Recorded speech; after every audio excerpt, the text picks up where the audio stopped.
The State University of New York at Buffalo presents a UB Athletics production of Rowing Bulls Update.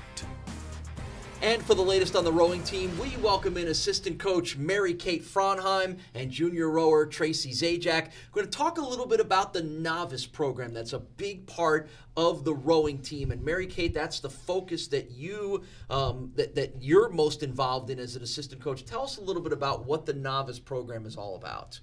Well, we deal mostly with walk-on athletes who have never rowed a day in their life before. So they come in through a rowing class actually for the first few weeks of school.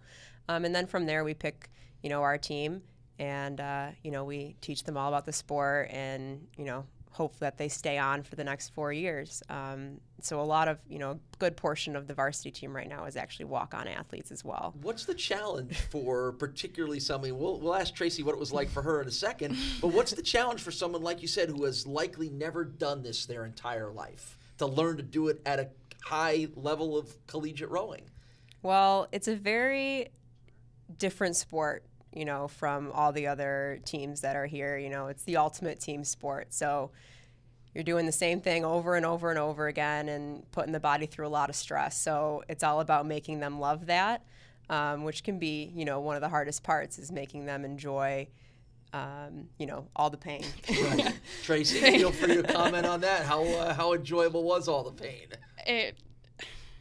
It's tough, but I think that's what really draws me to this sport.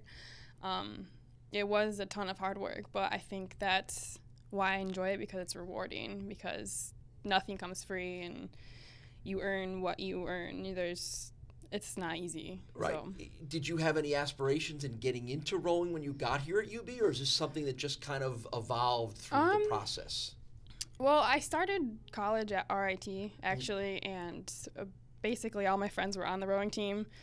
And I didn't really understand why they loved it so much, but they talked about it all the time, and it just kind of piqued something in me, and I wanted to try a different sport. So when I transferred here to start my junior year, I decided to give it a shot, and it worked out. Right. How quickly can you tell, Mary Kate, that you're going to have a potential varsity rower in you when you get, somebody like Tracy who hadn't really done it much before?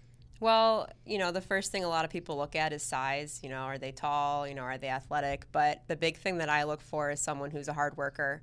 You can't get through this sport without having the drive and the enthusiasm for it. So that's something that really comes out in their personality that we look for. Right. And Tracy, how satisfying is it to you personally to say that you'd never done this before until your junior year, and now you're a key part of a varsity sport competing at the collegiate level at UB? It's extremely satisfying. I would never have, if you told me when I graduated my senior year of high school that I would be a Division I athlete by my junior year, I wouldn't have believed you, especially for rowing, because I had never really heard of it or thought about it. And so just to be here, it's indescribable. Right. Well, good. Well, you're still a couple of weeks or a month or so away from getting back out on the water. We know you had the fun trip to Florida. Good luck with all your practice. Good luck with the program. And more girls like Tracy will mean a lot of successful things are going on here. Always, yeah. Mary Kate Fronheim and Tracy Zajac of the women's rowing team here at UB. For the latest on the rowing squad, you can check ubbulls.com.